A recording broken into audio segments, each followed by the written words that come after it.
Welcome to the world of science fiction stories, and don't forget to like, share and subscribe my channel.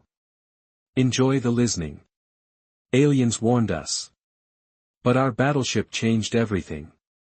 The stars shone brightly over Proxima Station, the massive structure hanging like a jewel against the backdrop of space. Inside the Grand Council chambers, tension filled the air. Representatives from dozens of alien species sat in tiered seating that circled the central speaking platform. Admiral Velen stood tall, his azure skin catching the light as he moved. His compound eyes reflected the concerned faces of the council members as he raised a four-fingered hand toward the holographic display. Esteemed council members, Velen's voice resonated through the chamber, the situation requires our immediate attention. The hologram shifted to show a blue-green planet, Earth, rotating slowly in the projection field. Data scrolled alongside the image, showing population statistics, technological development curves, and energy signatures. This isolated world has developed far more rapidly than any species we have encountered, Velen continued. Their technological progress, following their climate wars and the asteroid impact that nearly ended their civilization, defies all known developmental patterns. Murmurs spread through the chamber. A reptilian delegate rose from her seat. How advanced are they? She asked, scales shifting color with her concern. Velen touched a control panel, and the hologram changed to show human spacecraft, simple vehicles by Confederate standards, but advanced enough to be concerning. They have achieved limited interplanetary travel within their home system. Their understanding of physics suggests they are perhaps 50 years from discovering principles that would lead to faster-than-light travel. What concerns us most is their military development. The hologram changed again, showing clips of human warfare, images carefully selected by Confederate intelligence to highlight humanity's capacity for violence. Council members recoiled at the scenes. They are fractious, aggressive, and remarkably resilient, Velen said. The standard approach would be to offer protectorate status rather than full membership in the Confederacy. A probationary period of no less than 200 years seems prudent. Half a light year away, in the gleaming towers of Seoul's United Earth Government headquarters, Director Taeong Park sat in his office.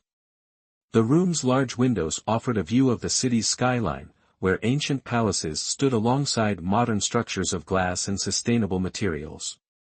Park's eyes narrowed as he read the diplomatic proposal from the Galactic Confederacy for the 5th time. General Jun Lee paced beside his desk, her military uniform crisp and her expression stormy. Protectorate status, Lee stopped pacing to tap the screen angrily. After everything humanity has survived, after we pulled ourselves back from the brink of extinction not once but twice, Park ran a hand through his gray streaks, they've made their position clear, we would have no voting rights in their council for 2 centuries, all our military forces would fall under Confederate oversight. They fear us, Lee said, leaning against the desk. That much is obvious, with reason. Perhaps Park stood and walked to the window. From their perspective, we are unpredictable. The asteroid impact that nearly wiped us out a century ago should have ended our civilization, instead, it united us. Lee joined him at the window. Unity, born of necessity, we had no choice but to work together after losing 3 billion people. And now we face a different kind of threat. Being treated as second-class citizens of the galaxy, they see us as dangerous children to be controlled, not equals to be respected. Their conversation was interrupted when Park's communication device chimed urgently. A young aide appeared on screen. Director, we have an emergency transmission from the Confederate Liaison. Something has happened at Proxima Centauri. Park and Lee exchanged glances before Park accepted the call. The face of a Confederate diplomat appeared, his feathered crest flattened with distress. Director Park, we have lost contact with our settlement on Proxima Centauri V. All communications ceased approximately 3 hours ago, the last transmissions indicated they were under attack. Park leaned forward. By whom? Unknown. We are sending investigation vessels, but the nearest Confederate military ship is 4 days away. After the call ended, Park stared at the blank screen. What do you make of it? General, convenient timing, Lee said. Just as they're pressing us to demilitarize and accept their protection, they suddenly face a threat they can't handle. You think it's fabricated? Park asked. Lee shook her head. No. The fear in that diplomat's eyes was genuine, but I think this changes our situation significantly. Within 3 days, reports arrived of similar attacks on 3 more Confederate systems. The mysterious attackers moved with frightening speed and efficiency, overwhelming local defenses before disappearing again. Park attended an emergency briefing where Confederate representatives finally provided more information. The attackers were called the Scourge, an ancient enemy the Confederacy had fought generations ago and believed defeated. The Scourge are not a single species, explained the Confederate military liaison, a tall being with gray skin. They are cybernetically enhanced warriors from dozens of conquered worlds, all linked to a hive intelligence. They consume resources and incorporate useful technologies and biological traits from those they conquer. Images played on the screen, showing black ships with organic-looking protrusions. The footage from attacked settlements showed horrifying efficiency in their assaults. Park noticed something in the Confederate liaison's manner, a nervousness beyond appropriate concern. Your PCM fleet isn't equipped to handle this threat, is it? Park asked directly. The liaison's 4 eyes blinked in sequence, a sign of distress in his species.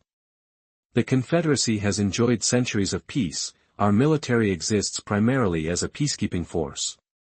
Park shared a knowing look with General Lee before turning back to the liaison. Then perhaps it's time to discuss how Earth might contribute to the joint defense of our region of space. As the meeting concluded, Park and Lee walked together through the corridor. They'll be coming to us for help soon enough, Lee said quietly, and when they do, Park nodded. When they do, we'll be ready to negotiate from a position of strength. It's time to accelerate the Thermopylae project. Outside, night had fallen over Seoul. Park looked up at the stars, now knowing what threats lurked among them.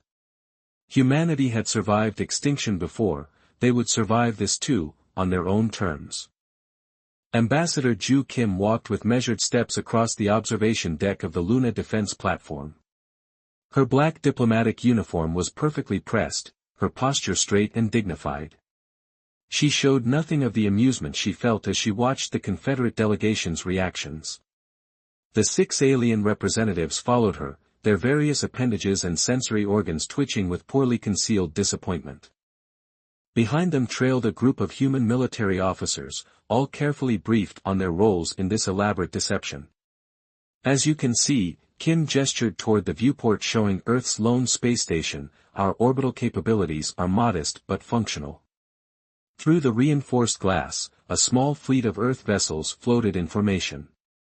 The ships were real enough, but they were outdated models pulled from museums and training facilities, hastily refitted to appear operational. Some had been in storage for decades. Sub-Commander Trell moved closer to the glass. His insectoid body towered over Kim, mandibles clicking rapidly as he examined the human ships. The humans had learned this was an expression of disappointment or confusion. This is all you have? Trell asked his translator, converting the clicks and chirps into smooth Korean. Kim allowed herself a small, humble smile. We are a peaceful people. After the climate wars and the asteroid impact, we focused our resources on rebuilding our world, not expanding our military presence. The tallest delegate, a fluid-filled environmental suit containing a methane-breathing diplomat named Oro, gurgled something to his companion. The translation came through their shared devices, primitive, barely space-capable, the reports were greatly exaggerated. Kim pretended not to hear.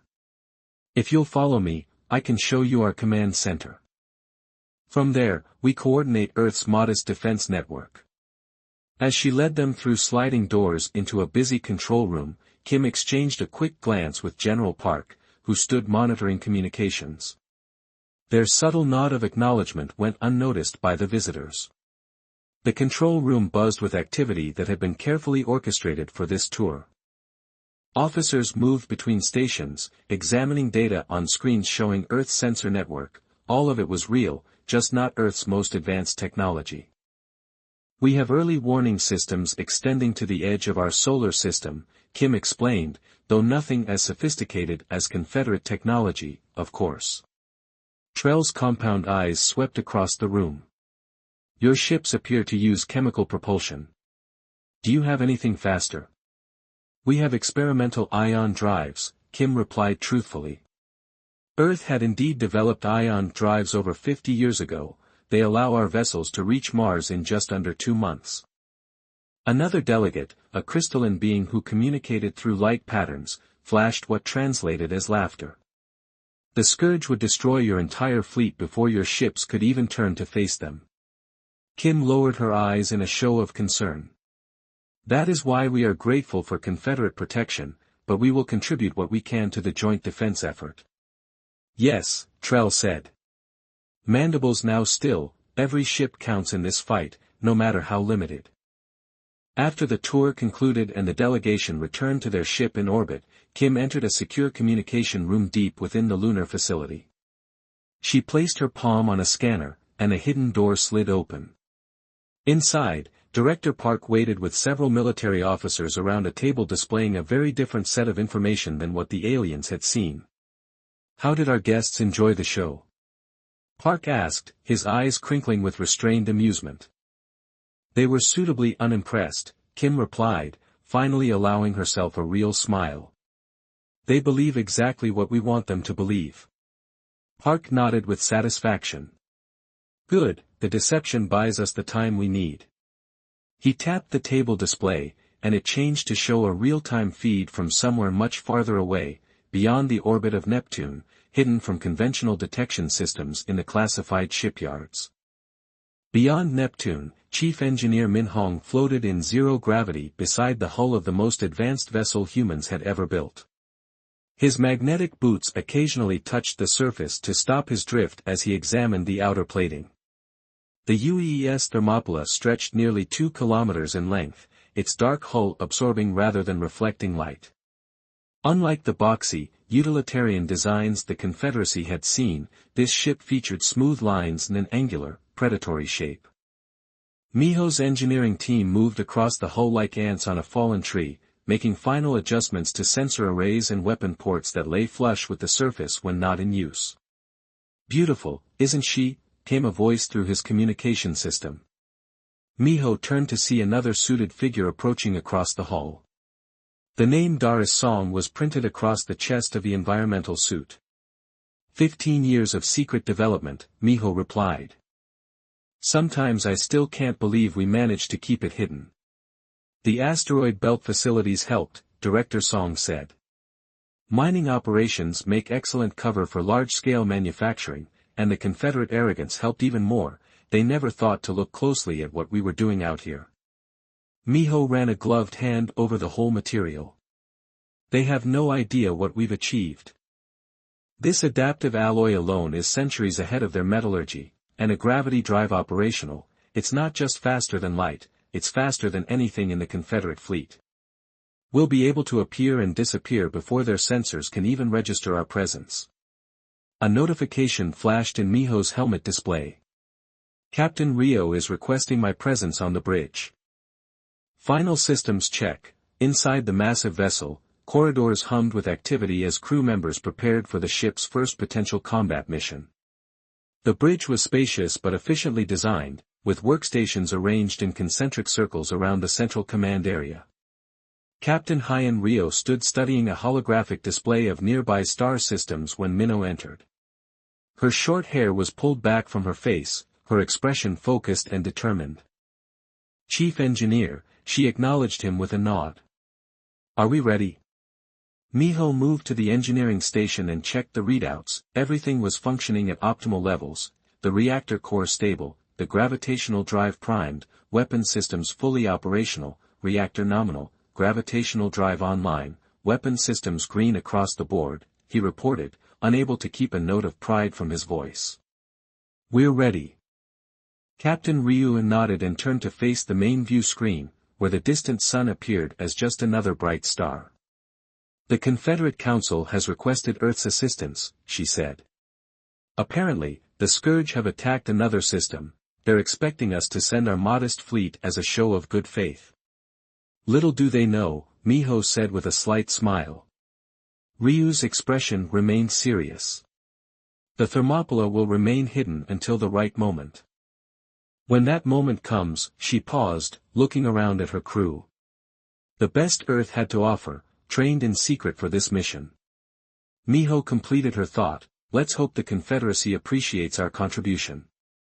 As final preparations continued around them, Miho couldn't help but feel a mixture of pride and anticipation. Soon, the galaxy would learn that humanity was not to be underestimated. The deception had been necessary, even wise, but now, as the Scourge threatened all civilized worlds, it was time to reveal what humans were truly capable of. In the Arcturus system, what had once been a thriving Confederate outpost was now a battlefield, strewn with the broken hulls of ships. The massive space station that served as the system's administrative center still orbited the blue-white star, but its protective fleet lay in ruins around it. Admiral Velen clung to his command chair as another explosion rocked his flagship, the lights flickered, and emergency alarms blared throughout the vessel. Blood from a head wound dripped down his blue face, staining his uniform. "Status report," he demanded, his voice hoarse from hours of shouting commands. His tactical officer, a young, male-female, sick, looked up from her damaged console. "Main engines offline, shields at 12%, life support failing on decks 3 through 7. Outside the viewport, Velen could see the Scourge vessels moving in for the kill. Their black ships resembled twisted insects, with organic-looking protrusions that housed their devastating weapons. 3 of them were closing in on his crippled flagship, while others moved toward the defenseless space station. How many civilian ships managed to evacuate? Velen asked. 17 transports cleared the system, but at least 20,000 civilians remain on Arcturus station, the communications officer reported. Velen closed his compound eyes briefly. The Confederacy had grown complacent during centuries of peace, their warships were outdated, their tactics unprepared for the Scourge's sudden return. Now they are paying the price. He opened a channel to broadcast on the emergency frequency. "This is Admiral Velen of the Confederate Defense Fleet. Any available Confederate vessels, Arcturus Station has 20,000 civilians. We cannot hold much longer." The message repeated, echoing across the system and beyond through the Confederate communication network. But Velen knew it was futile, the nearest reinforcements were hours away, and his fleet would be destroyed in minutes. Sub-Commander Trell stood at the tactical station of the support cruiser Vigilant. His ship had survived by staying at the edge of the battle, but its weapons were too weak to make any difference against the Scourge dreadnoughts. "Amelane's flagship is being surrounded," Trell reported to his captain. "Korjarge vessels are positioning to destroy it." "There's nothing we can do," the captain replied grimly. "Prepare to retreat to the jump point." Suddenly, the sensor operator's antenna stiffened. "Captain, something just appeared at the edge of the system, it's huge." On the main view screen, a massive ship had appeared where nothing had been moments before.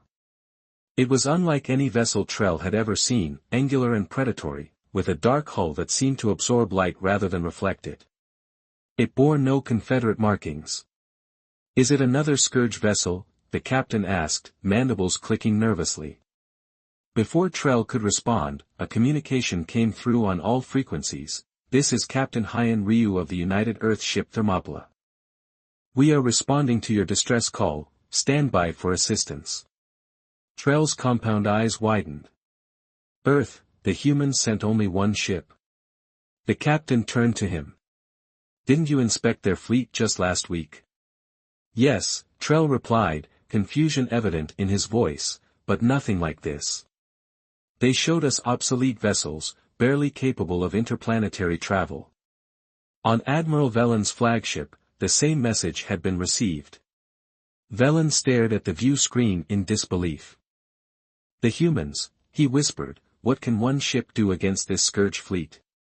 His question was answered immediately. the human vessel, the Thermopylae, began to move, and it moved like nothing had ever been seen before. Instead of the lumbering progress of a ship its size, it crossed the distance to the battlefield in seconds, positioning itself between the flagship and the approaching Scourge vessels. The Scourge responded immediately, firing their disruptor beams, weapons that had cut through Confederate shields like paper. The beam struck the human vessel directly, and nothing happened. The Thermopylae's hull simply absorbed the energy, showing no signs of damage. No shields were visible. The attack simply had no effect. Impossible, Velen breathed. The human ship then opened fire with smaller weapons along its hull, tracking and destroying incoming Scourge projectiles with perfect accuracy. Each shot found its mark, never missing, never wasting energy. The vigilant Trell watched in shock as his tactical display updated. The defense systems on the human ship were operating with a precision that suggested they were using predictive AI in their weapon systems. "That's forbidden by Confederate law," he said aloud. "Apparently the humans didn't get that message," his captain replied dryly. The Thermopylae moved again, positioning itself to face the main Scourge fleet. 3 massive dreadnoughts turned to attack the human vessel, their weapons charging. Before they could fire, something unprecedented happened. Space itself seemed to distort around the front of the human ship, a barely visible ripple extended outward like heat waves on a desert planet. When it reached the 3 Scourge dreadnoughts, they simply collapsed, their hulls crumpled inward as if crushed by an invisible hand, imploding into dense masses of twisted metal and organic matter. Trell dropped his tactical display in shock. It clattered to the deck as he stared at the view screen. "Impossible," he whispered. "They showed us nothing of this." His captain was equally stunned. What weapon could do that?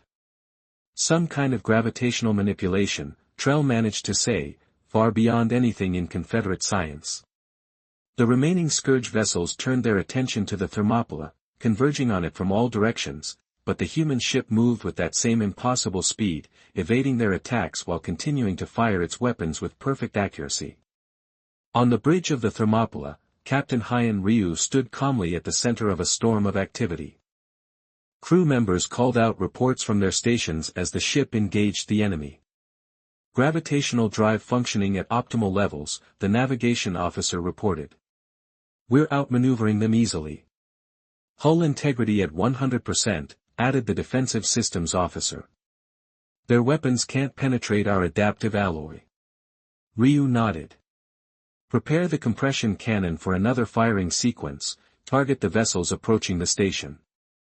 As the battle continued, Admiral Velen used the opportunity to move his damaged flagship toward the jump point, where it could escape. But he couldn't take his eyes off the human vessel. "They deceived us," he said to his second in command. "All this time, why would they hide such capabilities?" the officer asked. Velen had no answer. His understanding of humans, of their history, their motivations, their potential, had been completely wrong. Within 30 minutes, it was over. The Scourge fleet was destroyed, or had retreated. Arcturus Station and its 20,000 civilians were safe, and the Confederacy had been shown in the most dramatic way possible that humanity was not what they had believed. As the Thermopylae moved alongside Velen's damaged flagship to offer assistance, the Admiral received a direct communication from Captain Ryu. On Velen's view screen, her face appeared, calm and almost serene after the battle. "Your ship appears to be in need of repairs. We have medical and engineering teams ready to assist." Velen stared at the human captain. You had this capability all along." Captain Ryu smiled slightly. "The United Earth government believes in being prepared." "Admiral, we chose not to display all our capabilities during your inspection tours, but why reveal yourselves now?" "Because 20,000 lives were at stake," Ryu replied simply, "and because it's time the Confederacy understood that humanity wishes to be treated as equals, not children." As transfer shuttles departed the Thermopylae to assist the damaged Confederate vessels, Sub-Commander Trell stood watching from the Vigilance observation deck. The political ramifications of what he had witnessed would echo through the Confederacy for years to come. The humans had not only saved them, they had changed everything. The Grand Council chamber on Proxima Station had never seen such disorder. The circular room, designed for calm deliberation among the galaxy's most advanced species, had descended into chaos. 200 representatives from 37 spacefaring civilizations shouted over each other, their translators struggling to keep pace with the outbursts. In the center of this storm stood Ambassador Ju Kim of Earth. She wore a simple black diplomatic uniform with Earth's new emblem, a stylized globe with a single star above it. Unlike the aliens around her, she remained perfectly composed, hands clasped behind her back.